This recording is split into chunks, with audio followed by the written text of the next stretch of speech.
السلام علیکم ورحمۃ اللہ۔ ہمیشہ چیزوں سے زیادہ انسانوں کو اہمیت دیں۔ مثال کے طور پہ اگر ایک چھوٹا بچہ جو کہ کے جی میں، پریپ میں، ون میں اسکول میں پڑھ رہا ہے اور اسکول سے واپس آ کے اپنی ماں کو کہتا ہے کہ آج میرے ساتھ کلاس میں یہ ہوا، اپنی دن کی سٹوری بتانا چاہتا ہے، یا کسی بھی حوالے سے بچہ ماں کے ساتھ متوجہ ہے اور ماں ایک بک پڑھ رہی ہے جس میں لکھا ہے کہ ایک اچھی ماں کیسے بنا جائے، تو دوستو اگر وہ ماں بک کو چھوڑ کر اس بچے کی طرف متوجہ نہیں ہوتی تو وہ ماں کبھی بھی ایک کامیاب ماں نہیں بن سکتی۔ اگر ایک خاتون 9 to 5 جاب کر رہی ہے اور اس جاب کی وجہ سے وہ اپنی فیملی کو، اپنے بچوں کو، اپنے ہسبینڈ کو پراپر ٹائم نہیں دے پا رہی تو اس کو وہ جاب ترک کر دینی چاہیے، کیونکہ جاب زیادہ امپورٹنٹ نہیں ہے، اس کی فیملی زیادہ امپورٹنٹ ہے۔ اللہ تعالیٰ نے جو یہ رشتے بنائے ہیں اس کی ہماری زندگی میں بہت زیادہ اہمیت ہے اور کوئی بھی انسان رشتوں کے بغیر نہیں چل سکتا۔ اگر آپ یورپ کی مثال لے لیں تو وہاں لوگ اس وقت بالکل بے حس ہو چکے ہیں، ان کو ذہنی ٹینشن، ڈپریشن، ہر وقت خوف لاحق رہتا ہے، ان کو رات کو نیند نہیں آتی سکون سے، ان کی زندگی ایک مٹیریلسٹک زندگی بن گئی ہے، وہ ایک مشین بن گئے ہیں، انہیں آپ انسان نہیں کہہ سکتے۔ صبح سے شام کام کیا اور شام کو جا کے سارے وہ پیسے اڑا دیے، نہ ان کے پاس کوئی زندگی کا ویژن ہے، نہ ان کے پاس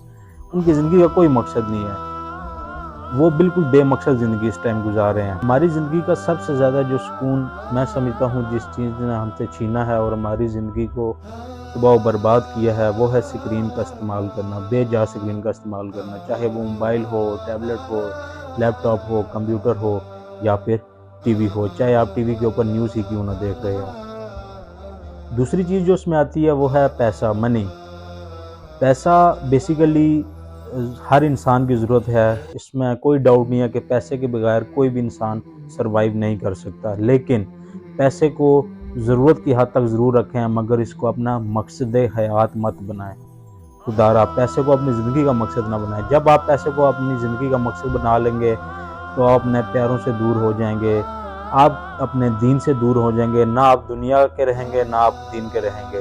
شاید میں بھی کسی حد تک آپ دنیا کما بھی لیں لیکن آپ بھاگ لیں، محنت کر لیں، اینڈ پہ آپ تھک ہار جائیں گے اور آپ یہی سوچیں گے کہ اپنی زندگی میں کہاں ہوں۔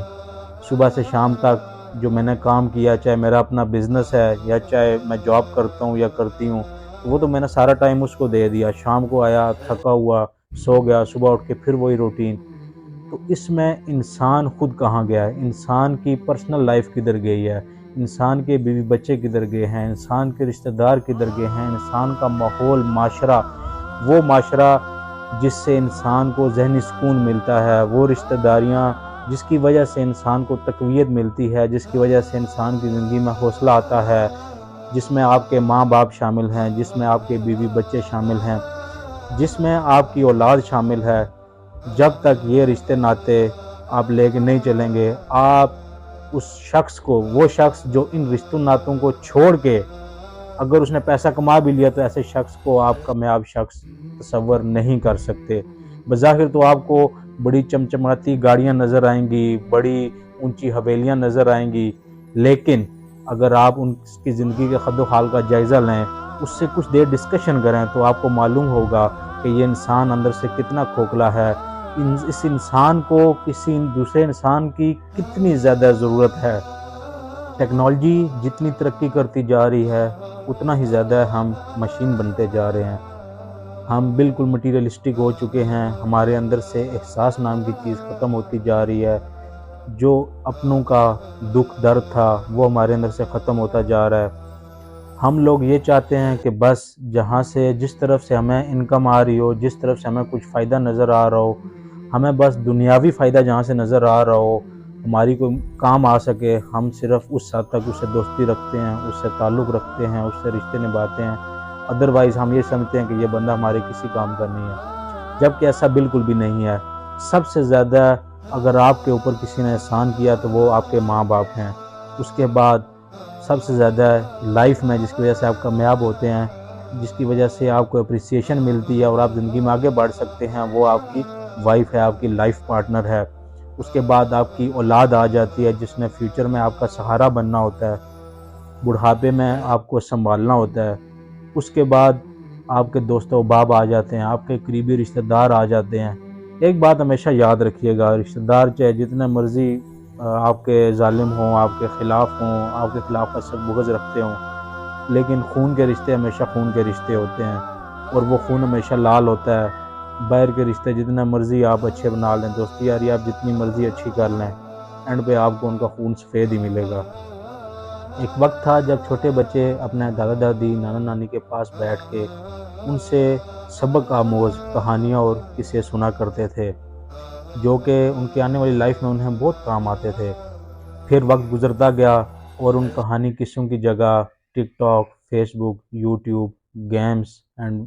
اور مچ مور ٹیکنالوجی اب جو ایڈوانس ہوتی جا رہی ہے، جتنی زیادہ ٹیکنالوجی ایڈوانس ہوتی جا رہی ہے، وہ چیزوں کو، انسانوں کو ریپلیس کرتی جا رہی ہے مشینوں کے ساتھ۔ آج کا نوجوان کیوں مار کھا رہا ہے اپنی زندگی کے اندر؟ آج کا کوئی بھی آپ نوجوان اٹھا کے دیکھ لیں، کاروبار کے اندر وہ پریشان ہے، اس کے پاس صبر و استقلال نہیں ہے، اس کے پاس ہمت و جرت نہیں ہے، اس کے پاس پرابلم کو سیو کرنے کے لیے وہ شجاعت اور بہادری نہیں ہے، وہ سینہ نہیں ہے جو وہ پرابلمس کو فیس کر سکے اور ان کے خلاف کھڑا ہو سکے اور زندگی میں آگے بڑھ سکے۔ کیا ہمارے آباء و اجداد کی زندگی میں کوئی مشکلات نہیں آئی ہوں گی؟ ہم سے بڑی بڑی مشکلات انہوں نے فیس کی ہیں۔ اگر ہم اپنے آباء و اجداد کے پاس آج بھی بیٹھنا شروع ہو جائیں، آج کا نوجوان اگر اپنے بزرگوں سے سیکھنا شروع کر دے، تو بیٹا زندگی میں کبھی تم مار نہیں کھاؤ گے، زندگی میں کبھی بھی آپ گر نہیں سکتے۔ آپ کو جہاں پہ آپ نے 100 ٹھوکریں کھا کے 100 سبق سیکھنے ہیں، وہاں پہ آپ کو بغیر کسی ٹھوکر لگے آپ کے بزرگ آپ کو 100 سبق سکھا سکتے ہیں۔ تو یہ تھا آج کا میرا ایک چھوٹا سا میسیج۔ اگر آپ کو پسند آیا ہو تو اس کو اپنے دوستوں کے ساتھ، اپنی فیملی اینڈ فرینڈس کے ساتھ ضرور شیئر کریں۔ Thank you very much.